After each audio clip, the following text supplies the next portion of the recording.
प्रवचन तीसरा, संभोग समय शून्यता की झलक। मेरे प्रिय आत्मन, एक छोटी सी कहानी से मैं अपनी बात शुरू करना चाहूंगा। बहुत वर्ष बीते, बहुत सदियां, किसी देश में एक बड़ा चित्रकार था। वह जब अपनी युवा अवस्था में था, उसने सोचा कि मैं एक ऐसा चित्र बनाऊं जिसमें भगवान का आनंद झलकता हो। मैं ऐसी दो आंखें चित्रित करूं जिनमें अनंत शांति झलकती हो। मैं ऐसे एक व्यक्ति को खोजूं, एक ऐसे मनुष्य को जिसका चित्र जीवन के जो पार है, जगत से जो दूर है, उसकी खबर लाता हो।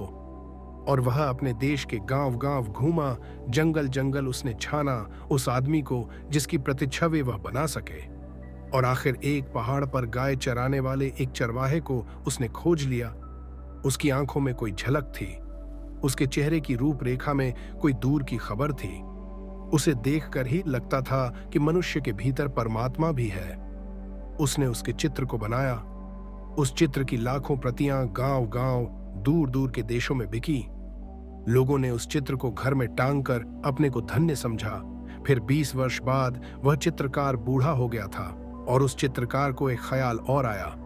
जीवन भर के अनुभव से उसे पता चला था कि आदमी में भगवान ही अगर अकेला होता तो ठीक था, आदमी में शैतान भी दिखाई पड़ता है। उसने सोचा कि मैं एक चित्र और बनाऊं जिसमें आदमी के भीतर शैतान की छवि हो, तब मेरे दोनों चित्र पूरे मनुष्य के चित्र बन सकेंगे। वह फिर गया बुढ़ापे में, जुआ घरों में, शराब खानों में, पागल घरों में। उसने खोजबीन की उस आदमी की जो आदमी ना हो, शैतान हो, जिसकी आंखों में नरक की लपटें जलती हों, जिसके चेहरे की आकृति उस सब का स्मरण दिलाती हो जो अशुभ है, कुरूप है, असुंदर है। वह पाप की प्रतिमा की खोज में निकला। एक प्रतिमा उसने परमात्मा की बनाई थी, वह एक प्रतिमा पाप की भी बनाना चाहता था। और बहुत खोजने के बाद एक कारागृह में उसे एक कैदी मिल गया जिसने 7 हत्याएं की थीं और जो थोड़े ही दिनों बाद मृत्यु की प्रतीक्षा कर रहा था, फांसी पर लटकाया जाने को था। उस आदमी की आंखों में नरक के दर्शन होते थे, घृणा जैसे साक्षात थी। उस आदमी की चेहरे की रूपरेखा ऐसी थी कि वैसा कुरूप मनुष्य खोजना मुश्किल था। उसने उसके चित्र को बनाया। जिस दिन उसका चित्र बनकर पूरा हुआ, वह अपने पहले चित्र को भी लेकर कारागृह में आया और दोनों चित्रों को पास पास रखकर देखने लगा कि कौन सी कलाकृति श्रेष्ठ बनी है। तय करना मुश्किल था। चित्रकार खुद भी मुग्ध हो गया था। दोनों ही चित्र अद्भुत थे। कौन सा श्रेष्ठ था, कला की दृष्टि से यह तय करना मुश्किल था। और तभी उस चित्रकार को पीछे किसी के रोने की आवाज सुनाई पड़ी। लौट कर देखा तो वह कैदी जंजीरों में बंधा रो रहा है जिसकी उसने तस्वीर बनाई थी। वह चित्रकार हैरान हुआ। उसने कहा कि मेरे दोस्त, तुम क्यों रोते हो? चित्रों को देखकर तुम्हें क्या तकलीफ हुई? उस आदमी ने कहा, मैंने इतने दिन तक छिपाने की कोशिश की, लेकिन आज मैं हार गया हूं। शायद तुम्हें पता नहीं कि पहली तस्वीर भी तुमने मेरी ही बनाई थी। ये दोनों तस्वीरें मेरी हैं। 20 साल पहले पहाड़ पर जो आदमी तुम्हें मिला था, वह मैं ही हूं। और इसलिए रोता हूं कि मैंने 20 साल में कौन सी यात्रा कर ली, स्वर्ग से नरक की, परमात्मा से पाप की। पता नहीं यह कहानी कहां तक सच है। सच हो या ना हो, लेकिन हर आदमी के जीवन में 2 तस्वीरें हैं। हर आदमी के भीतर शैतान है और हर आदमी के भीतर परमात्मा भी। और हर आदमी के भीतर नरक की भी संभावना है और स्वर्ग की भी।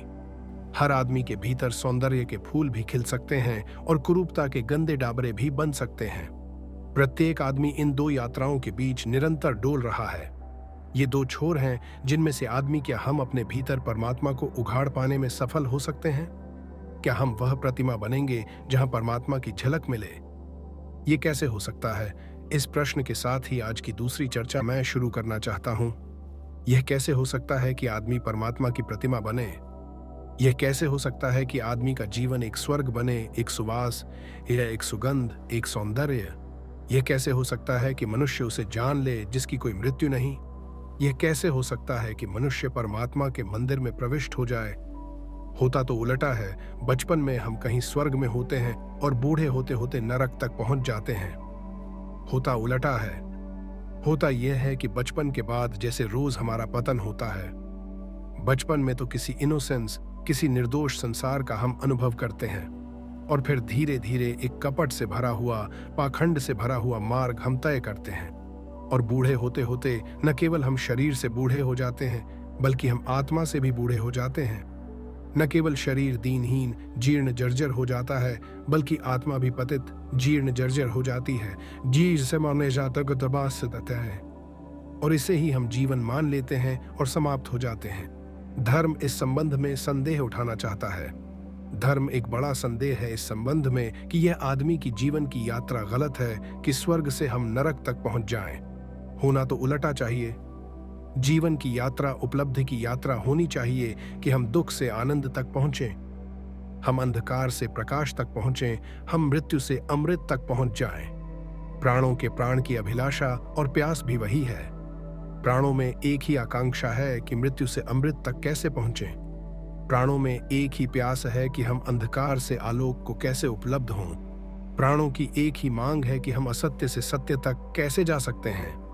निश्चित ही सत्य की यात्रा के लिए, निश्चित ही स्वयं के भीतर परमात्मा की खोज के लिए व्यक्ति को ऊर्जा का एक संग्रह चाहिए, कंजर्वेशन चाहिए। व्यक्ति को शक्ति का एक संवर्धन चाहिए। उसके भीतर शक्ति इकट्ठी हो कि वह शक्ति का एक स्रोत बन जाए, तभी व्यक्तित्व को स्वर्ग तक ले जाया जा सकता है। स्वर्ग निर्बलों के लिए नहीं है। जीवन के सत्य उनके लिए नहीं है जो दीनहीन हो जाते हैं शक्ति को खोकर, जो जीवन की सारी शक्ति को खो देते हैं और भीतर दुर्बल और दीन हो जाते हैं। वे यात्रा नहीं कर सकते। उस यात्रा पर चढ़ने के लिए, उन पहाड़ों पर चढ़ने के लिए शक्ति चाहिए। और शक्ति का संवर्धन धर्म का सूत्र है। शक्ति का संवर्धन, कंजर्वेशन ऑफ एनर्जी। कैसे शक्ति इकट्ठी हो कि हम शक्ति के उबलते हुए भंडार हो जाएं। लेकिन हम तो दीनहीन जन हैं। सारी शक्ति खोकर हम धीरे धीरे निर्बल होते चले जाते हैं। सब खो जाता है, भीतर रिक्तता रह जाती है, एक खाली। भीतर एक खालीपन के अतिरिक्त और कुछ भी नहीं छूटता। हम शक्ति को कैसे खो देते हैं? मनुष्य का शक्ति को खोने का सबसे बड़ा द्वार सेक्स है।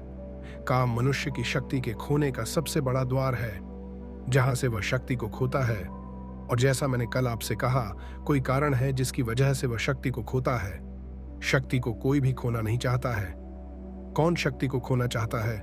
लेकिन कुछ झलक है उपलब्धि की, उस झलक के लिए आदमी शक्ति को खोने को राजी हो जाता है।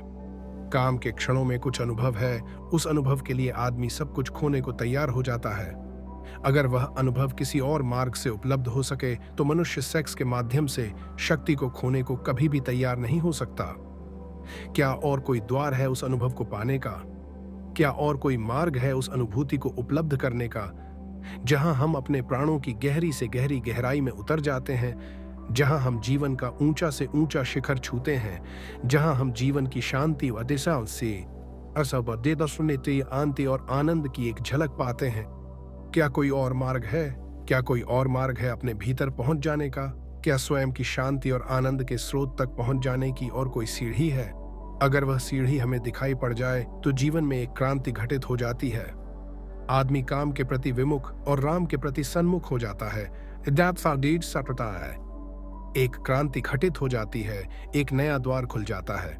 मनुष्य की जाति को अगर हम नया द्वार न दे सकें तो मनुष्य एक रिपीटेटिव सर्किल में, एक पुनरुक्ति वाले चक्कर में घूमता है और नष्ट होता है।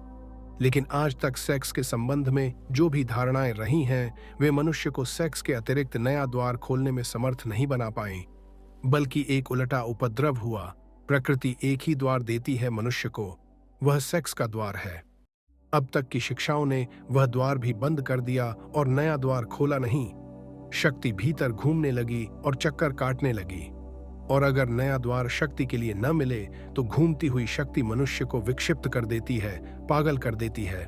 और विक्षिप्त मनुष्य फिर न केवल उस द्वार से, जो सेक्स का सहज द्वार था, निकलने की चेष्टा करता है, वह दीवालों और खिड़कियों को तोड़कर भी उसकी शक्ति बाहर बहने लगती है। वह अप्राकृतिक मार्गों से भी सेक्स की शक्ति बाहर बहने लगती है। यह दुर्घटना घटी है। यह मनुष्य जाति के बड़े से बड़े दुर्भाग्यों में से एक है। नया द्वार नहीं खोला गया और पुराना द्वार बंद कर दिया गया। इसलिए मैं सेक्स के विरोध में, दुश्मनी के लिए, दमन के लिए अब तक जो भी शिक्षाएं दी गई हैं, उन सब के स्पष्ट विरोध में खड़ा हुआ हूं। उन सारी शिक्षाओं से मनुष्य की सेक्सुअलिटी बढ़ी है, कम नहीं हुई बल्कि विकृत हुई है। क्या करें? लेकिन कोई और द्वार खोला जा सकता है। मैंने आपसे कल कहा, संभोग के क्षण की जो प्रतीति है, वह प्रतीति दो बातों की है, टाइमलेसनेस और ईगोलेसनेस की। समय शून्य हो जाता है और अहंकार विलीन हो जाता है। समय शून्य होने से और अहंकार विलीन होने से हमें उसकी एक झलक मिलती है जो हमारा वास्तविक जीवन है। लेकिन क्षण भर की झलक और हम वापस अपनी जगह खड़े हो जाते हैं और एक बड़ी ऊर्जा, एक बड़ी वैद्युतिक शक्ति का प्रवाह इसमें हम खो देते हैं। फिर उस झलक की याद, स्मृति मन को पीड़ा देती रहती है। हम वापस उस अनुभव को पाना चाहते हैं, वापस उस अनुभव को पाना चाहते हैं, और वह झलक इतनी छोटी है, एक क्षण में खो जाती है। ठीक से उसकी स्मृति भी नहीं रह जाती कि क्या थी झलक, हमने क्या जाना था। बस एक धुन, एक अर्ज, एक पागल प्रतीक्षा रह जाती है फिर उस अनुभव को पाने की। और जीवन भर आदमी इसी चेष्टा में संलग्न रहता है, लेकिन उस झलक को एक क्षण से ज्यादा नहीं पा सकता कहता है। वही झलक ध्यान के माध्यम से भी उपलब्ध होती है। मनुष्य की चेतना तक पहुंचने के दो मार्ग हैं, काम और ध्यान, सेक्स और मेडिटेशन। सेक्स प्राकृतिक मार्ग है जो प्रकृति ने दिया हुआ है, जानवरों को भी दिया हुआ है, पक्षियों को भी दिया हुआ है, पौधों को भी दिया हुआ है, मनुष्यों को भी दिया हुआ है। और जब तक मनुष्य केवल प्रकृति के दिए हुए द्वार का उपयोग करता है, तब तक वह पशुओं से ऊपर नहीं है, नहीं हो सकता। वह सारा द्वार तो पशुओं के लिए भी उपलब्ध है। मनुष्यता का प्रारंभ उस दिन से होता है जिस दिन से मनुष्य सेक्स के अतिरिक्त एक नया द्वार खोलने में समर्थ हो जाता है। उसके पहले हम मनुष्य नहीं हैं, नाम मात्र को मनुष्य हैं। उसके पहले हमारे जीवन का केंद्र पशु का केंद्र है, प्रकृति का केंद्र है। तब तक हम उसके ऊपर नहीं उठ पाए, उसे ट्रांसेंड नहीं कर पाए, उसका अतिक्रमण नहीं कर पाए। तब तक हम पशुओं की भांति ही जीते हैं।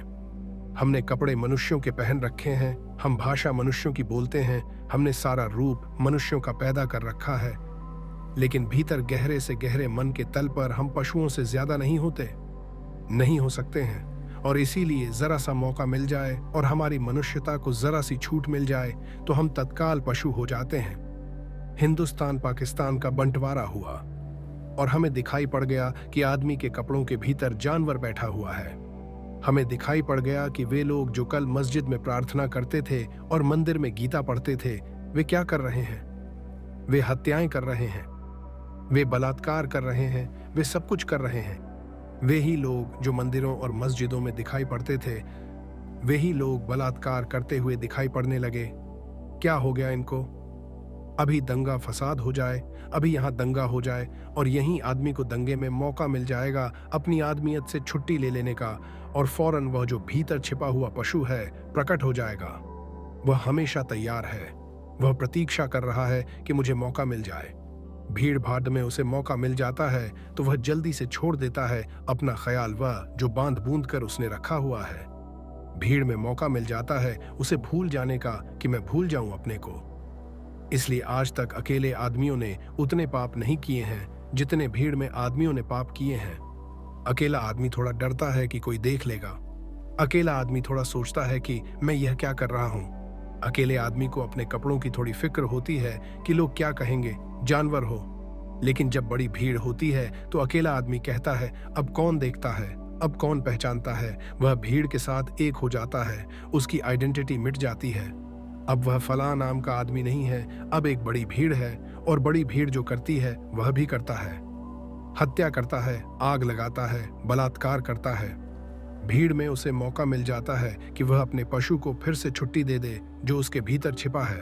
और इसीलिए आदमी 10-5 वर्षों में युद्ध की प्रतीक्षा करने लगता है, दंगों की प्रतीक्षा करने लगता है। अगर हिंदू मुस्लिम का बहाना मिल जाए तो हिंदू मुस्लिम सही, अगर हिंदू मुस्लिम का न मिले तो गुजराती मराठी भी काम कर सकता है। अगर गुजराती मराठी ना हो तो हिंदी बोलने वाला और गैर हिंदी बोलने वाला भी काम कर सकता है। कोई भी बहाना चाहिए आदमी को, उसके भीतर के पशु को छुट्टी चाहिए। वह घबरा जाता है पशु भीतर बंद रहते रहते। वह कहता है मुझे प्रकट होने दो, और आदमी के भीतर का पशु तब तक नहीं मिटता है जब तक पशुता का जो सहज मार्ग है उसके ऊपर मनुष्य की चेतना न उठे। पशुता का सहज मार्ग हमारी ऊर्जा, हमारी शक्ति का एक ही द्वार है, बहने का वह है सेक्स। और वह द्वार बंद कर दें तो कठिनाई खड़ी हो जाती है। उस द्वार को बंद करने के पहले नए द्वार का उद्घाटन होना जरूरी है, जीवन चेतना नई दिशा में प्रवाहित हो सके।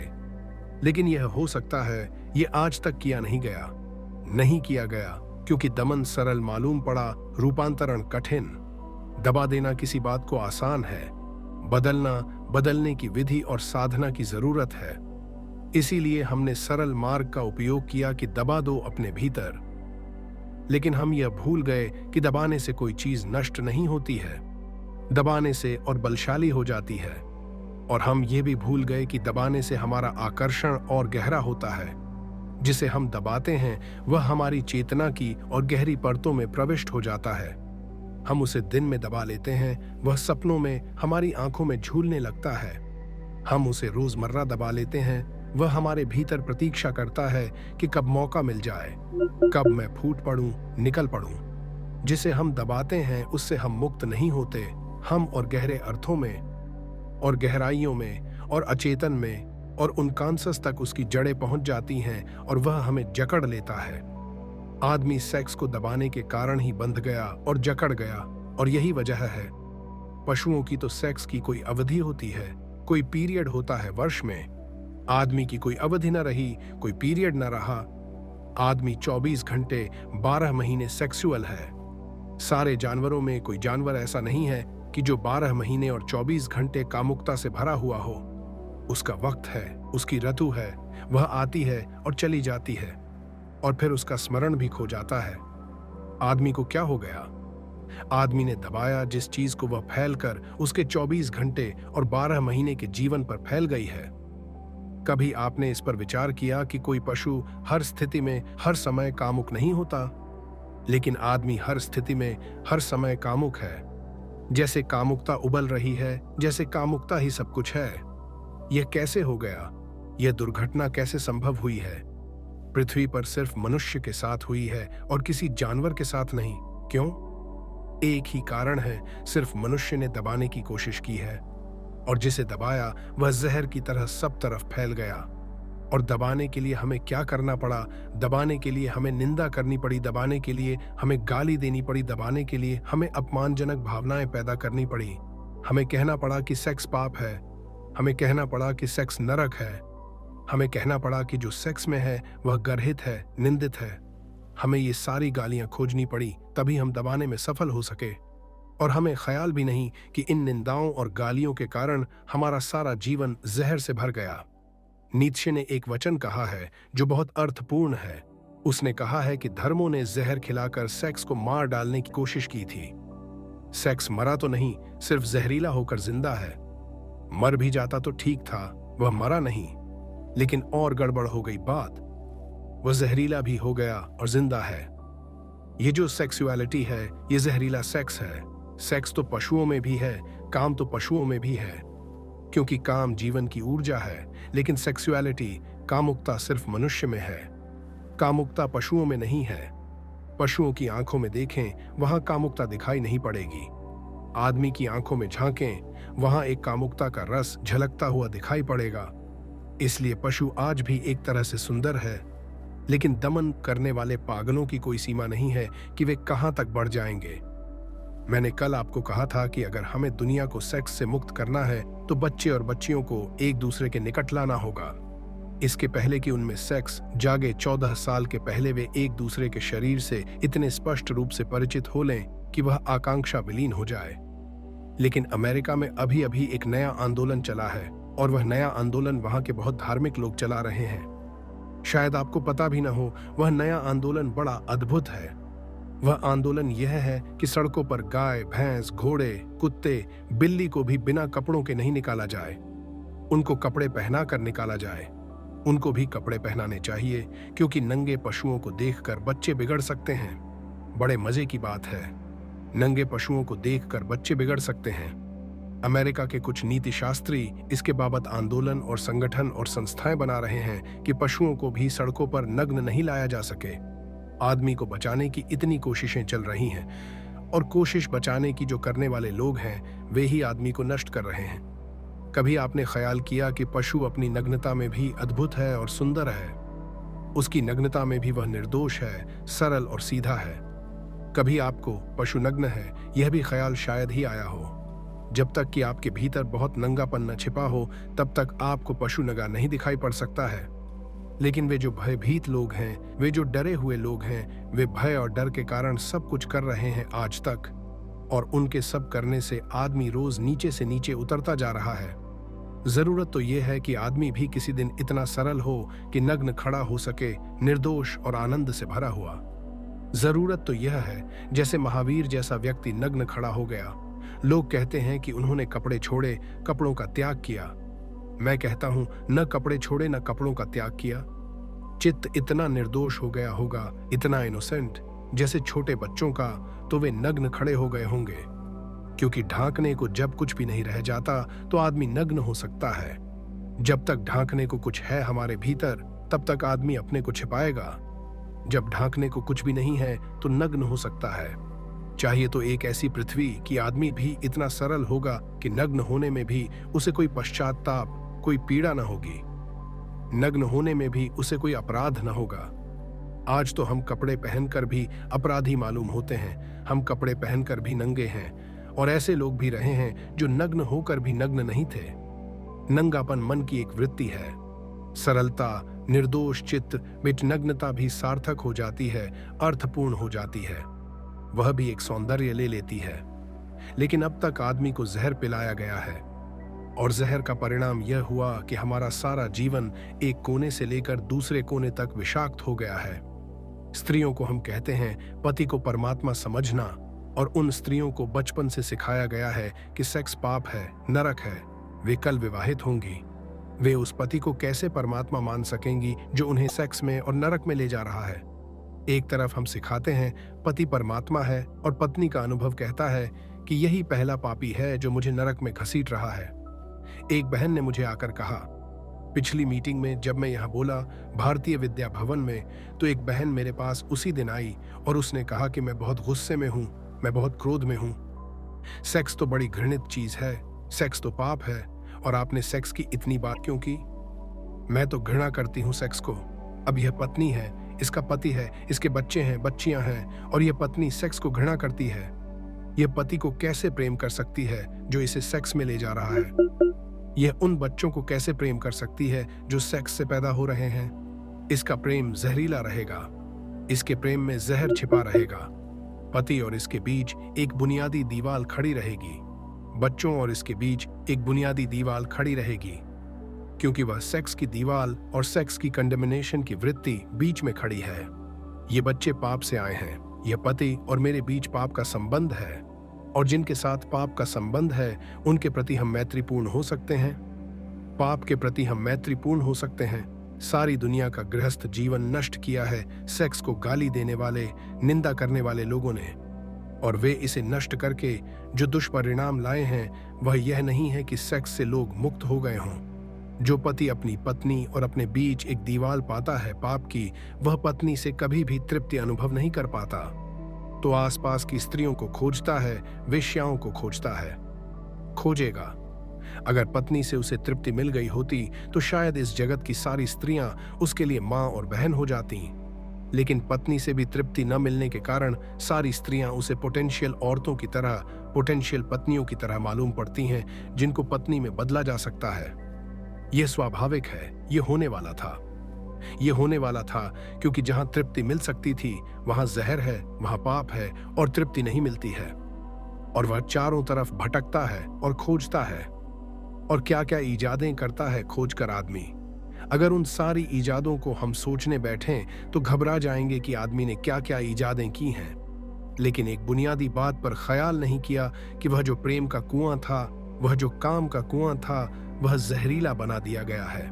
और जब पति और पत्नी के बीच जहर का भाव हो, घबराहट का भाव हो, पाप का भाव हो, तो फिर यह पाप की भावना रूपांतरण नहीं करने देगी।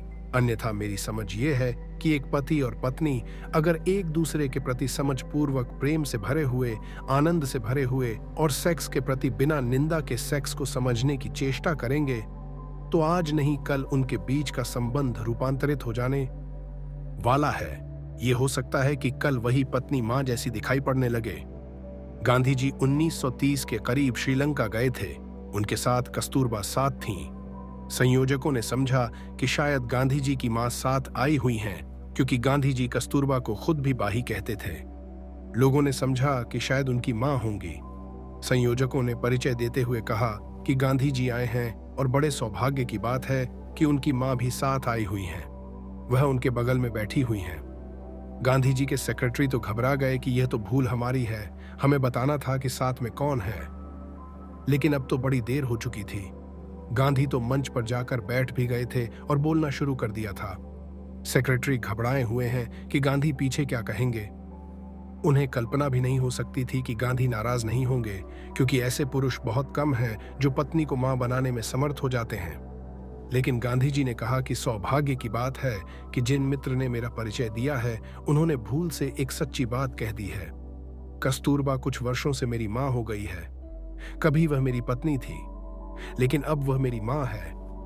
इस बात की संभावना है कि अगर पति और पत्नी काम को, संभोग को समझने की चेष्टा करें तो एक दूसरे के मित्र बन सकते हैं और एक दूसरे के काम के रूपांतरण में सहयोगी और साथी हो सकते हैं। और जिस दिन कोई पति और पत्नी अपने आपस के संभोग के संबंध को रूपांतरित करने में सफल हो जाते हैं, उस दिन उनके जीवन में पहली दफे एक दूसरे के प्रति अनुग्रह और ग्रेटिट्यूड का भाव पैदा होता है। उसके पहले नहीं। उसके पहले वे एक दूसरे के प्रति क्रोध से भरे रहते हैं। उसके पहले वे एक दूसरे के बुनियादी शत्रु बने रहते हैं। उसके पहले उनके बीच एक संघर्ष है, मैत्री नहीं। मैत्री उस दिन शुरू होती है जिस दिन वे एक दूसरे के साथी बनते हैं और उनके काम की ऊर्जा को रूपांतरण करने में माध्यम बन जाते हैं। उस दिन एक अनुग्रह, एक ग्रेटिट्यूड, एक कृतज्ञता का भाव झापन होता है। उस दिन पुरुष आदर से भरता है स्त्री के प्रति, क्योंकि स्त्री ने उसे काम वासना से मुक्त होने में सहायता पहुंचाई। उस दिन स्त्री अनुग्रहित होती है पुरुष के प्रति कि उसने उसे साथ दिया और उसकी वासना से मुक्ति दिलवाई। उस दिन वे सच्ची मैत्री में बंधते हैं, जो काम की नहीं, प्रेम की मैत्री है। उस दिन उनका जीवन ठीक उस दिशा में जाता है जहां पत्नी के लिए पति परमात्मा हो जाता है और पति के लिए पत्नी परमात्मा हो जाती है उस दिन। लेकिन वह कुआं तो विषाक्त कर दिया गया है। इसलिए मैंने कल कहा कि मुझसे बड़ा शत्रु सेक्स का खोजना कठिन है। लेकिन मेरी शत्रुता का यह मतलब नहीं है कि मैं सेक्स को गाली दूं और निंदा करूं। मेरी शत्रुता का मतलब यह है कि मैं सेक्स को रूपांतरित करने के संबंध में दिशा सूचन करूं। मैं आपको कहूं कि वह कैसे रूपांतरित हो सकता है। मैं कोयले का दुश्मन हूं क्योंकि मैं कोयले को हीरा बनाना चाहता हूं। मैं सेक्स को रूपांतरित करना चाहता हूं। वह कैसे रूपांतरित होगा? उसकी क्या विधि होगी? मैंने आपसे कहा, एक द्वार खोलना जरूरी है, नया द्वार। बच्चे जैसे ही पैदा होते हैं वैसे ही उनके जीवन में सेक्स का आगमन नहीं हो जाता है। अभी देर है। अभी शरीर शक्ति इकट्ठी करेगा। अभी शरीर के अणु मजबूत होंगे।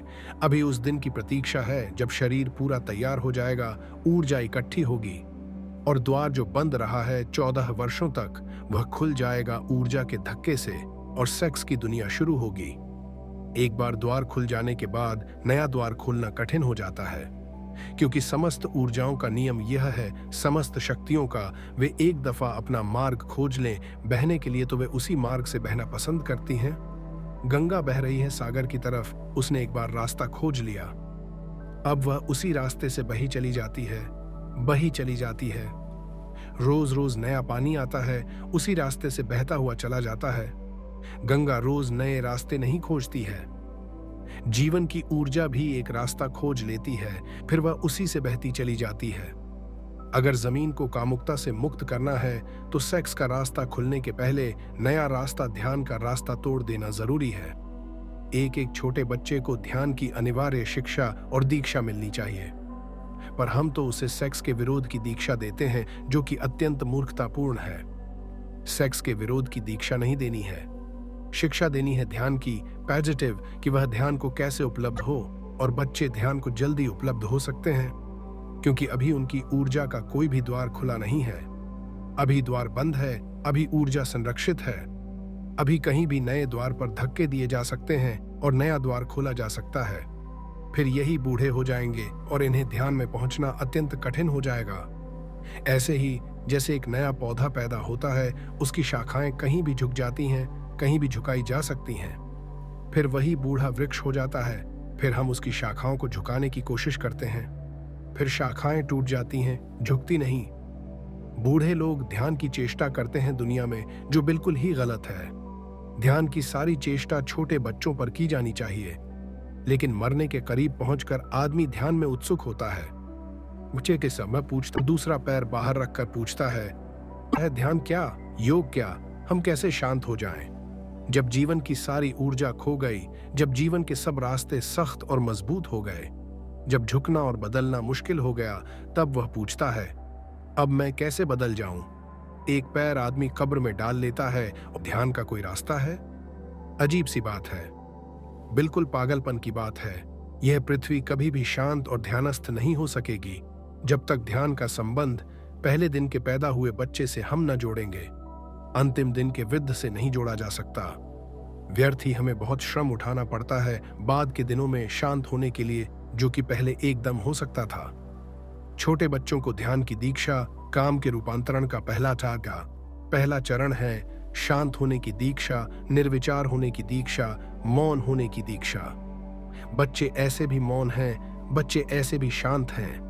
अगर उन्हें थोड़ी सी दिशा दी जाए और उन्हें मौन और शांत होने के लिए घड़ी भर की शिक्षा दी जाए, तो जब वे 14 वर्ष के होने के करीब आएंगे, जब काम जगेगा, तब तक उनका एक द्वार खुल चुका होगा। शक्ति इकट्ठी होगी और जो द्वार खुला है उसी द्वार से बहनी शुरू हो जाएगी। उन्हें शांति का, आनंद का, कालहीनता का, निरहंकार भाव का अनुभव सेक्स के बहुत अनुभव के पहले उपलब्ध हो जाएगा। वही अनुभव उनकी ऊर्जा को गलत मार्गों से रोकेगा और ठीक मार्गों पर ले आएगा। लेकिन हम छोटे छोटे बच्चों को ध्यान तो नहीं सिखाते, काम का विरोध सिखाते हैं। पाप है, गंदगी है, कुरूपता है, बुराई है, नरक है, यह सब हम बताते हैं। और इस सब के बताने से कुछ भी फर्क नहीं पड़ता, बल्कि हमारे बताने से वे और भी आकर्षित होते हैं और तलाश करते हैं कि क्या है यह गंदगी, क्या है यह नरक, जिसके लिए बड़े इतने भयभीत और बेचैन हैं। और फिर थोड़े ही दिनों में उन्हें यह भी पता चल जाता है कि बड़े जिस बात से हमें रोकने की कोशिश कर रहे हैं, खुद दिन रात उसी में लीन हैं। और जिस दिन उन्हें यह पता चल जाता है, माँ बाप के प्रति सारी श्रद्धा समाप्त हो जाती है। माँ बाप के प्रति श्रद्धा समाप्त करने में शिक्षा का हाथ नहीं है। माँ बाप के प्रति श्रद्धा समाप्त करने में माँ बाप का अपना हाथ है। आप जिन बातों के लिए बच्चों को गंदा कहते हैं, बच्चे बहुत जल्दी पता लगा लेते हैं कि उन सारी गंदगियों में आप भली भांति लवलीन हैं। आपकी दिन की जिंदगी दूसरी है और रात की दूसरी। आप कहते कुछ हैं, करते कुछ हैं। छोटे बच्चे बहुत एक्यूट ऑब्जर्वर होते हैं। वे बहुत गौर से निरीक्षण करते रहते हैं कि क्या हो रहा है घर में। वे देखते हैं कि माँ जिस बात को गंदा कहती है, बाप जिस बात को गंदा कहता है, वही गंदी बात दिन रात घर में चल रही है। इसका उन्हें बहुत जल्दी बोध हो जाता है। उनका सारा श्रद्धा का भाव विलीन हो जाता है कि धोखेबाज हैं ये माँ बाप, पाखंडी हैं, हिपोक्रेट हैं। ये बातें कुछ और कहते हैं, करते कुछ और हैं। और जिन बच्चों का माँ बाप पर से विश्वास उठ गया, वे बच्चे परमात्मा पर कभी विश्वास नहीं कर सकेंगे। इसको याद रखना, क्योंकि बच्चों के लिए परमात्मा का पहला दर्शन माँ बाप में होता है। अगर वही खंडित हो गया तो ये बच्चे भविष्य में नास्तिक हो जाने वाले हैं। बच्चों को पहले परमात्मा की प्रतीति अपने माँ बाप की पवित्रता से होती है। पहली दफा बच्चे माँ बाप को ही जानते हैं निकटतम, और उनसे ही उन्हें पहली दफा श्रद्धा और रेवरेंस का भाव पैदा होता है। अगर वही खंडित हो गया तो इन बच्चों को मरते दम तक वापस परमात्मा के रास्ते पर लाना मुश्किल हो जाएगा, क्योंकि पहला परमात्मा ही धोखा दे गया। जो माँ थी, जो बाप था, वही धोखेबाज सिद्ध हुआ। आज सारी दुनिया में जो लड़के यह कह रहे हैं कि कोई परमात्मा नहीं है, कोई आत्मा नहीं है, कोई मोक्ष नहीं है, धर्म सब बकवास है, उसका कारण यह नहीं है कि लड़कों ने पता लगा लिया है कि आत्मा नहीं है, परमात्मा नहीं है। उसका कारण यह है कि लड़कों ने माँ बाप का पता लगा लिया है कि वे धोखेबाज हैं, और यह सारा धोखा सेक्स के आसपास केंद्रित है। यह सारा धोखा सेक्स के केंद्र पर खड़ा हुआ है। बच्चों को यह सिखाने की जरूरत नहीं कि सेक्स पाप है, बल्कि ईमानदारी से यह सिखाने की जरूरत है कि सेक्स जिंदगी का एक हिस्सा है और तुम सेक्स से ही पैदा हुए हो और हमारी जिंदगी में वह है, ताकि बच्चे सरलता से माँ बाप को समझ सकें, और जब जीवन को वे जानें तो वे आदर से भर सकें कि माँ बाप सच्चे और ईमानदार थे।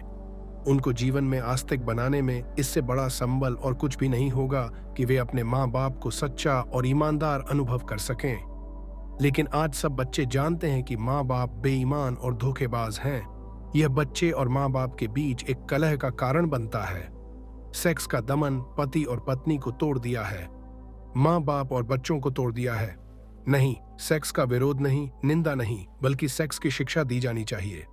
जैसे ही बच्चे पूछने को तैयार हो जाएं, जो भी जरूरी मालूम पड़े, जो उनके समझ के योग्य मालूम पड़े, वह सब उन्हें बता दिया जाना चाहिए, ताकि वे सेक्स के संबंध में अति उत्सुक न हो, ताकि उनका आकर्षण न पैदा हो, ताकि वे दीवाने होकर गलत रास्तों से जानकारी पाने की कोशिश न करें। आज बच्चे सब जानकारी पा लेते हैं, यहाँ वहां से, गलत मार्गों से, गलत लोगों से उन्हें जानकारी मिलती है जो जीवन भर उन्हें पीड़ा देती है। और माँ बाप और उनके बीच एक मौन की दीवार होती है, जैसे माँ बाप को कुछ भी पता नहीं और बच्चों को भी कुछ पता नहीं। उन्हें सेक्स की सम्यक शिक्षा मिलनी चाहिए, राइट एजुकेशन। और दूसरी बात, उन्हें ध्यान की दीक्षा मिलनी चाहिए, कैसे मौन हो, कैसे शांत हो, कैसे निर्विचार हो। और बच्चे तत्क्षण निर्विचार हो सकते हैं, मौन हो सकते हैं, शांत हो सकते हैं। 24 घंटे में 1 घंटे अगर बच्चों को घर में मौन में ले जाने की व्यवस्था हो, निश्चित ही वे मौन में तभी जा सकेंगे जब आप भी उनके साथ मौन बैठ सकें। हर घर में 1 घंटा मौन का अनिवार्य होना चाहिए। एक दिन खाना न मिले घर में तो चल सकता है, लेकिन 1 घंटा मौन के बिना घर नहीं चल सकता है। वह घर झूठा है, उस घर को परिवार कहना गलत है जिस परिवार में 1 घंटे के मौन की दीक्षा नहीं है। वह 1 घंटे का मौन 14 वर्षों में उस दरवाजे को तोड़ देगा, रोज धक्के मारेगा, उस दरवाजे को तोड़ देगा जिसका नाम ध्यान है। जिस ध्यान से मनुष्य को समयहीन, टाइमलेसनेस, ईगोलेसनेस, अहंकार शून्य अनुभव होता है, जहां से आत्मा की झलक मिलती है। वह झलक सेक्स के अनुभव के पहले मिल जानी जरूरी है। अगर वह झलक मिल जाए तो सेक्स के प्रति अतिशय दौड़ समाप्त हो जाएगी, ऊर्जा इस नए मार्ग से बहने लगेगी। यह मैं पहला चरण कहता हूं। ब्रह्मचर्य की साधना में, सेक्स के ऊपर उठने की साधना में, सेक्स की ऊर्जा के ट्रांसफॉर्मेशन के लिए पहला चरण है ध्यान और दूसरा चरण है प्रेम। बच्चे को बचपन से ही प्रेम की दीक्षा दी जानी चाहिए। हम अब तक यही सोचते रहे हैं कि प्रेम की शिक्षा मनुष्य को सेक्स में ले जाएगी। यह बात अत्यंत भ्रांत है। सेक्स की शिक्षा तो मनुष्य को प्रेम में ले जा सकती है, लेकिन प्रेम की शिक्षा कभी किसी मनुष्य को सेक्स में नहीं ले जाती। बल्कि सच्चाई उलटी है। जितना प्रेम विकसित होता है, उतनी ही सेक्स की ऊर्जा प्रेम में रूपांतरित होकर बंटनी शुरू हो जाती है। जो लोग जितने कम प्रेम से भरे होते हैं, उतने ही ज्यादा कामुक होंगे, उतने ही सेक्सुअल होंगे। जिनके जीवन में जितना कम प्रेम है, उनके जीवन में उतनी ही ज्यादा घृणा होगी। जिनके जीवन में जितना कम प्रेम है, उनके जीवन में उतना ही विद्वेष होगा। जिनके जीवन में जितना कम प्रेम है, उनके जीवन में उतनी ही ईर्ष्या होगी। जिनके जीवन में जितना कम प्रेम है, उतनी इन्हीं ही उनके जीवन में प्रतिस्पर्धा होगी। जिनके जीवन में जितना कम प्रेम है, उनके जीवन में उतनी ही चिंता और दुख होगा। दुख, चिंता, ईर्ष्या, घृणा, द्वेष, इन सब से जो आदमी जितना ज्यादा घिरा है, उसकी शक्तियां सारी की सारी भीतर इकट्ठी हो जाती हैं। उनके निकास का कोई मार्ग नहीं रह जाता। उनके निकास का एक ही मार्ग रह जाता है, वह सेक्स है। प्रेम शक्तियों का निकास बनता है। प्रेम बहाव है, क्रिएशन, सृजनात्मक है प्रेम। इसलिए वह बहता है और एक तृप्ति लाता है। वह तृप्ति सेक्स की तृप्ति से इससे बहुत ज्यादा कीमती और गहरी है। जिसे वह तृप्ति मिल गई, वह फिर कंकड़ पत्थर नहीं बीनता, जिसे हीरे जवाहरात मिलने शुरू हो जाते हैं। लेकिन घृणा से भरे आदमी को वह तृप्ति कभी नहीं मिलती है। घृणा में वह तोड़ देता है चीजों को, लेकिन तोड़ने से कभी किसी आदमी को कोई तृप्ति नहीं मिलती। तृप्ति मिलती है निर्माण करने से। द्वेष से भरा आदमी संघर्ष करता है, लेकिन संघर्ष से कोई तृप्ति नहीं मिलती। तृप्ति मिलती है दान से, देने से, छीन लेने से नहीं। संघर्ष करने वाला छीन लेता है। छीनने से वह तृप्ति कभी नहीं मिलती जो किसी को दे देने से और दान से उपलब्ध होती है। महत्वाकांक्षी आदमी एक पद से दूसरे पद की यात्रा करता रहता है, लेकिन कभी भी शांत नहीं हो पाता। शांत वे होते हैं जो पदों की यात्रा नहीं, बल्कि प्रेम की यात्रा करते हैं, जो प्रेम के एक तीर्थ से दूसरे तीर्थ की यात्रा करते हैं। जितना आदमी प्रेम पूर्ण होता है, उतनी तृप्ति, एक कंटेंटमेंट, एक गहरा संतोष, एक आनंद का भाव, एक उपलब्धि का भाव उसके प्राणों के रग रग में बहने लगता है। उसके सारे शरीर से एक रस झलकने लगता है, जो तृप्ति का रस है, जो आनंद का रस है। वैसा तृप्त आदमी सेक्स की दिशाओं में नहीं जाता। जाने के लिए, रोकने के लिए चेष्टा नहीं करनी पड़ती, वह जाता ही नहीं। क्योंकि यही तृप्ति क्षण भर को सेक्स से मिलती थी, प्रेम से यह तृप्ति 24 घंटे को मिल जाती है। तो दूसरी दिशा है कि व्यक्तित्व का अधिकतम विकास प्रेम के मार्गों पर होना चाहिए। हम प्रेम करें, हम प्रेम दें, हम प्रेम में जिएं। और जरूरी नहीं है कि हम प्रेम मनुष्य को ही देंगे तभी प्रेम की दीक्षा होगी। प्रेम की दीक्षा तो पूरे व्यक्तित्व के प्रेम पूर्ण होने की दीक्षा है। वह तो टू बी लविंग होने की दीक्षा है। एक पत्थर को भी हम उठाएं तो ऐसे उठा सकते हैं जैसे मित्र को उठा रहे हैं, और एक आदमी का हाथ भी हम ऐसे पकड़ सकते हैं जैसे शत्रु का हाथ पकड़े हुए हैं। एक आदमी वस्तुओं के साथ भी प्रेमपूर्ण व्यवहार कर सकता है। एक आदमी आदमियों के साथ भी ऐसा व्यवहार करता है जैसा वस्तुओं के साथ भी नहीं करना चाहिए। घृणा से भरा हुआ आदमी वस्तुएं समझता है मनुष्यों को। प्रेम से भरा हुआ आदमी वस्तुओं को भी व्यक्तित्व देता है। एक फकीर से मिलने एक जर्मन यात्री गया हुआ था। वह किसी क्रोध में होगा। उसने दरवाजे पर जोर से जूते खोल दिए, जूतों को पटका, धक्का दिया दरवाजे को जोर से। क्रोध में आदमी जूते भी खोलता है तो ऐसे जैसे जूते दुश्मन हो, दरवाजा भी खोलता है तो ऐसे जैसे दरवाजे से कोई झगड़ा हो। दरवाजे को धक्का देकर वह भीतर गया। उस फकीर से जाकर नमस्कार किया। उस फकीर ने कहा कि नहीं, अभी मैं नमस्कार का उत्तर न दे सकूंगा, पहले तुम दरवाजे से और जूतों से क्षमा मांगाओ। उस आदमी ने कहा, आप पागल हो गए हैं? दरवाजों और जूतों से क्षमा, क्या उनका भी कोई व्यक्तित्व है?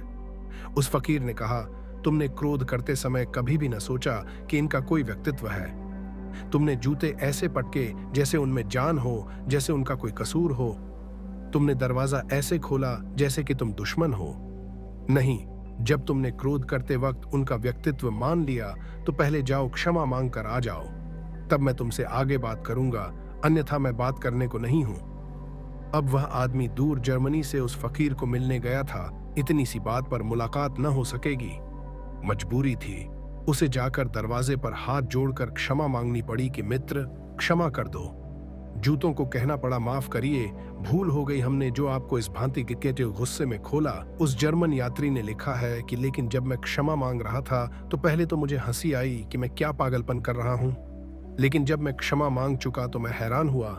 मुझे एक इतनी शांति मालूम हुई जिसकी मुझे कल्पना नहीं हो सकती थी कि दरवाजे और जूतों से क्षमा मांगकर शांति मिल सकती है। मैं जाकर उस फकीर के पास बैठा। वह हंसने लगा और उसने कहा, अब ठीक, अब कुछ बात हो सकती है। तुमने थोड़ा प्रेम जाहिर किया, अब तुम संबंधित हो सकते हो, समझ भी सकते हो, क्योंकि अब तुम प्रफुल्लित हो, अब तुम आनंद से भर गए हो। सवाल मनुष्यों के साथ ही प्रेमपूर्ण होने का नहीं, प्रेमपूर्ण होने का है। यह सवाल नहीं है कि मां को प्रेम दो, ये गलत बातें हैं। जब कोई मां अपने बच्चे को कहती है कि मैं तेरी मां हूं इसलिए प्रेम कर, तब वह गलत शिक्षा दे रही है, क्योंकि जिस प्रेम में इसलिए लगा हुआ है, देयरफॉर, वह प्रेम झूठा है। जो कहता है इसलिए प्रेम करो कि मैं बाप हूं, वह गलत शिक्षा दे रहा है। वह कारण बता रहा है प्रेम का। प्रेम अकारण होता है, प्रेम कारण सहित नहीं होता। मां कहती है, मैं तेरी मां हूं, मैंने तुझे इतने दिन पाला पोसा बड़ा किया, इसलिए प्रेम कर। वह वजह बता रही है, प्रेम खत्म हो गया। अगर वह प्रेम भी होगा तो बच्चा झूठा प्रेम दिखाने की कोशिश करेगा, क्योंकि यह मां है इसलिए प्रेम दिखाना पड़ रहा है। नहीं, प्रेम की शिक्षा का मतलब है प्रेम का कारण नहीं, प्रेम पूर्ण होने की सुविधा और व्यवस्था कि बच्चा प्रेम पूर्ण हो सके। जो मां कहती है मुझसे प्रेम कर क्योंकि मैं मां हूं, वह प्रेम नहीं सिखा रही। उसे यह कहना चाहिए कि यह तेरा व्यक्तित्व, यह तेरे भविष्य, यह तेरे आनंद की बात है कि जो भी तेरे मार्ग पर पड़ जाए तू उससे प्रेम पूर्ण हो। पत्थर पड़ जाए, फूल पड़ जाए, आदमी पड़ जाए, जानवर पड़ जाए, यह सवाल जानवर को प्रेम देने का नहीं, फूल को प्रेम देने का नहीं, मां को प्रेम देने का नहीं, तेरे प्रेम पूर्ण होने का है। क्योंकि तेरा भविष्य इस पर निर्भर करेगा कि तू कितना प्रेम पूर्ण है। तेरा व्यक्तित्व कितना प्रेम से भरा हुआ है, उतना तेरे जीवन में आनंद की संभावना बढ़ेगी। प्रेम पूर्ण होने की शिक्षा चाहिए मनुष्य को तो वह कामुकता से मुक्त हो सकता है। लेकिन हम तो प्रेम की कोई शिक्षा नहीं देते, हम तो प्रेम का कोई भाव पैदा नहीं करते। हम तो प्रेम के नाम पर भी जो बातें करते हैं वह झूठ ही सिखाते हैं उनको। क्या आपको पता है कि एक आदमी एक के प्रति प्रेमपूर्ण है और दूसरे के प्रति घृणापूर्ण हो सकता है? यह असंभव है। प्रेमपूर्ण आदमी प्रेमपूर्ण होता है, आदमियों से कोई संबंध नहीं है उस बात का।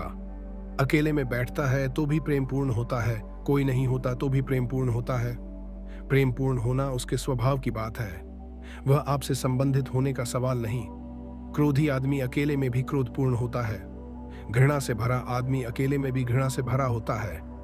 वह अकेले भी बैठा है तो आप उसको देखकर कह सकते हैं कि यह आदमी क्रोधी है। हालांकि वह किसी पर क्रोध नहीं कर रहा है, लेकिन उसका सारा व्यक्तित्व क्रोधी है। प्रेमपूर्ण आदमी अगर अकेले में भी बैठा है तो आप कहेंगे, यह आदमी कितने प्रेम से भरा हुआ बैठा है। फूल एकांत में खिलते हैं जंगल के तो वहां भी सुगंध बिखेरते रहते हैं, चाहे कोई सूंघने वाला हो या ना हो। रास्ते से कोई निकले या ना निकले, फूल सुगंधित होता रहता है। फूल का सुगंधित होना स्वभाव है। इस भूल में आप मत पड़ना कि आपके लिए सुगंधित हो रहा है। प्रेमपूर्ण होना व्यक्तित्व बनाना चाहिए। वह हमारा व्यक्तित्व हो, इससे कोई संबंध नहीं कि वह किसके प्रति। लेकिन जितने प्रेम करने वाले लोग हैं वे सोचते हैं कि मेरे प्रति प्रेमपूर्ण हो जाए और किसी के प्रति नहीं। और उनको पता नहीं कि जो सबके प्रति प्रेमपूर्ण नहीं, वह किसी के प्रति प्रेमपूर्ण नहीं हो सकता। पत्नी कहती है पति से, मुझे प्रेम करना बस। फिर आ गया स्टॉप, फिर इधर उधर कहीं देखना मत, फिर और कहीं तुम्हारे प्रेम की जरा सी धारा न बहे। बस प्रेम यानी इस तरफ। और उस पत्नी को पता नहीं कि यह प्रेम झूठा वह अपने हाथ से किए ले रही है। जो पति प्रेमपूर्ण नहीं है, हर स्थिति में हर एक के प्रति, वह पत्नी के प्रति भी प्रेमपूर्ण कैसे हो सकता है। प्रेमपूर्ण 24 घंटे के जीवन का स्वभाव है। वह ऐसी कोई बात नहीं कि हम किसी के प्रति प्रेमपूर्ण हो जाएं और किसी के प्रति प्रेमहीन हो जाएं। लेकिन आज तक मनुष्यता इसको समझने में समर्थ नहीं हो पाई। बाप कहता है कि मेरे प्रति प्रेमपूर्ण, लेकिन घर में जो चपरासी है उसके प्रति, वह तो नौकर है। लेकिन उसे पता नहीं कि जो बेटा एक बूढ़े नौकर के प्रति प्रेमपूर्ण नहीं हो पाया है, वह बूढ़ा नौकर भी किसी का बाप है। वह आज नहीं, कल जब उसका बाप भी बूढ़ा हो जाएगा, उसके प्रति भी प्रेमपूर्ण नहीं रह जाएगा। तब यह बाप पछताएगा कि मेरा लड़का मेरे प्रति प्रेमपूर्ण नहीं है।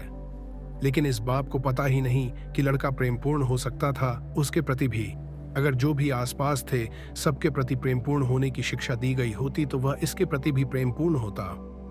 प्रेम स्वभाव की बात है, संबंध की बात नहीं है। प्रेम रिलेशनशिप नहीं है, प्रेम है स्टेट ऑफ माइंड। वह मनुष्य के व्यक्तित्व का भीतरी अंग है। तो हमें प्रेमपूर्ण होने की दूसरी दीक्षा दी जानी चाहिए, एक एक चीज के प्रति। अगर बच्चा एक किताब को भी गलत ढंग से रखे तो गलती बात है, उसे उसी क्षण टोकना चाहिए कि यह तुम्हारे व्यक्तित्व के लिए शोभादायक नहीं कि तुम इस भांति किताब को रखो। कोई देखेगा, कोई सुनेगा, कोई पाएगा कि तुम किताब के साथ दुर्व्यवहार किए हो, तुम एक कुत्ते के साथ गलत ढंग से पेश आए हो। यह तुम्हारे व्यक्तित्व की गलती है। एक फकीर के बाबत मुझे ख्याल आता है। एक छोटा सा फकीर का झोपड़ा था। रात थी, जोर से वर्षा होती थी। रात के 12 बजे होंगे। फकीर और उसकी पत्नी दोनों सोते थे। किसी आदमी ने दरवाजे पर दस्तक दी। छोटा था झोपड़ा, कोई शायद शरण चाहता है। उसकी पत्नी से उसने कहा कि द्वार खोल दे, कोई द्वार पर खड़ा है, कोई यात्री, कोई अपरिचित मित्र। सुनते हैं उसकी बात? उसने कहा, कोई अपरिचित मित्र? हमारे तो जो परिचित हैं वे भी मित्र नहीं होते। उसने कहा, कोई अपरिचित मित्र। यह प्रेम का भाव है। कोई अपरिचित मित्र द्वार पर खड़ा है, द्वार खोल। उसकी पत्नी ने कहा, लेकिन जगह तो बहुत कम है, हम 2 के लायक ही मुश्किल से है। कोई तीसरा आदमी भीतर आएगा तो हम क्या करेंगे? उस फकीर ने कहा, पागल, यह किसी अमीर का महल नहीं है कि छोटा पड़ जाए। यह गरीब की झोपड़ी है। अमीर का महल छोटा पड़ जाता है हमेशा। एक मेहमान आ जाए तो महल छोटा पड़ जाता है। यह गरीब की झोपड़ी है। उसकी पत्नी ने कहा, इसमें झोपड़ी, अमीर और गरीब क्या सवाल, जगह छोटी है। उस फकीर ने कहा, जहां दिल में जगह बड़ी हो वहां झोपड़ा महल की तरह मालूम होता है, और जहां दिल में छोटी जगह हो वहां झोपड़ा तो क्या महल भी छोटा और झोपड़ा हो जाता है। द्वार खोल दे। द्वार पर खड़े हुए आदमी को वापस कैसे लौटाया जा सकता है? अभी हम दोनों लेटे थे, अब 3 लेट नहीं सकेंगे, तीनों बैठेंगे। बैठने के लिए काफी जगह है। मजबूरी थी, पत्नी को दरवाजा खोल देना पड़ा। एक मित्र आ गया, पानी से भीगा हुआ। उसके कपड़े बदले, फिर वे तीनों बैठकर गपशप करने लगे। दरवाजा फिर बंद है। फिर किन्हीं 2 आदमियों ने दरवाजे पर दस्तक दी। अब उस फकीर ने उस मित्र को कहा, वह दरवाजे के पास था, कि दरवाजा खोल दो, मालूम होता है कोई आया। उस आदमी ने कहा, कैसे खोल दूं दरवाजा, जगह कहाँ है यहाँ? वह आदमी अभी 2 घड़ी पहले आया था खुद, और भूल गया ये बात कि जिस प्रेम ने मुझे जगह दी थी वह मुझे जगह नहीं दी थी। प्रेम था उसके भीतर, इसलिए जगह दी थी। अब फिर कोई दूसरा आ गया, फिर जगह बनानी पड़ेगी।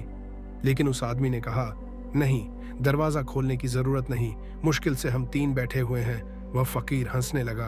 उसने कहा, बड़े पागल हो, मैंने तुम्हारे लिए जगह नहीं की थी, प्रेम था इसलिए जगह की थी। प्रेम अब भी है, वह तुम पर चुक नहीं गया और समाप्त नहीं हो गया। दरवाजा खोलो, अभी हम दूर दूर बैठे हैं, फिर हम पास पास बैठ जाएंगे। पास पास बैठने के लिए काफी जगह है और रात ठंडी है, पास पास बैठने में आनंद ही और होगा। दरवाजा खोलना पड़ा, 2 आदमी भीतर आ गए, फिर वे पास पास बैठकर गपशप करने लगे और थोड़ी ही देर बीती है और रात आगे बढ़ गई है और वर्षा हो रही है और एक गधे ने आकर सिर लगाया दरवाजे से, पानी में भीग गया है, वह रात शरण चाहता है। उस फकीर ने कहा कि मित्रों, वे 2 मित्र दरवाजे पर बैठे हुए थे जो पीछे आए थे, दरवाजा खोल दो। कोई अपरिचित मित्र फिर आ गया। उन लोगों ने कहा, यह मित्र वगैरह नहीं है, यह गधा है, इसके लिए द्वार खोलने की कोई जरूरत नहीं।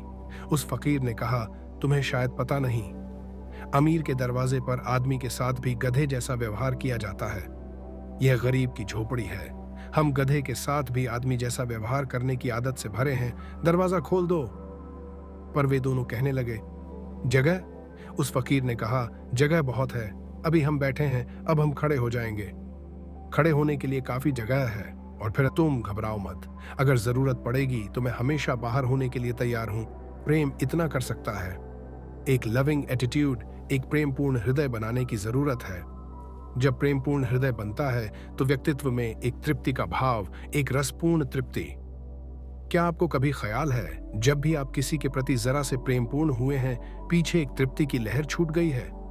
क्या आपको कभी भी ख्याल है कि जीवन में तृप्ति के क्षण वे ही रहे हैं जो बेशर्त प्रेम के क्षण रहे होंगे, जब कोई शर्त न रही होगी प्रेम की? और जब आपने रास्ते चलते एक अजनबी आदमी को देखकर मुस्कुरा दिया होगा, उसके पीछे छूट गई तृप्ति का कोई अनुभव है? उसके पीछे साथ आ गया एक शांति का भाव, एक प्राणों में एक आनंद की लहर का कोई पता है?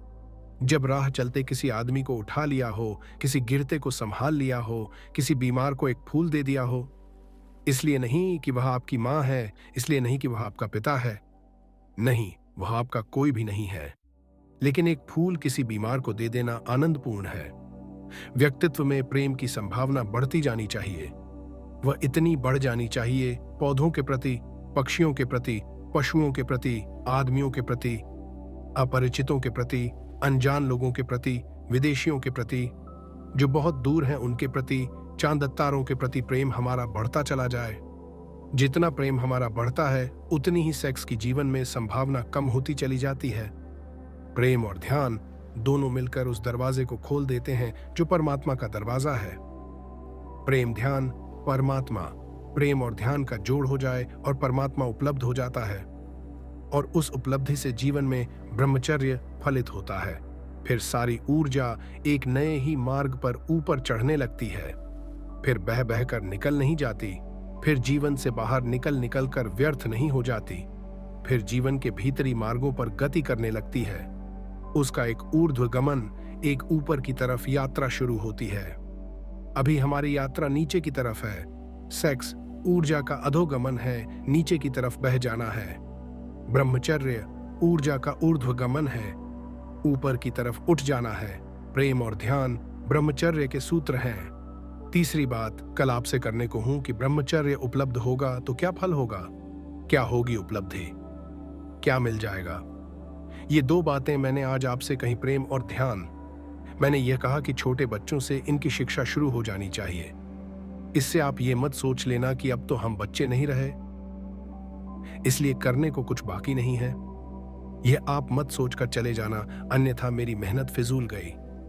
आप किसी भी उम्र के हों, यह काम शुरू किया जा सकता है। यह काम कभी भी शुरू किया जा सकता है। हालांकि जितनी उम्र बढ़ती चली जाती है, उतना मुश्किल होता चला जाता है।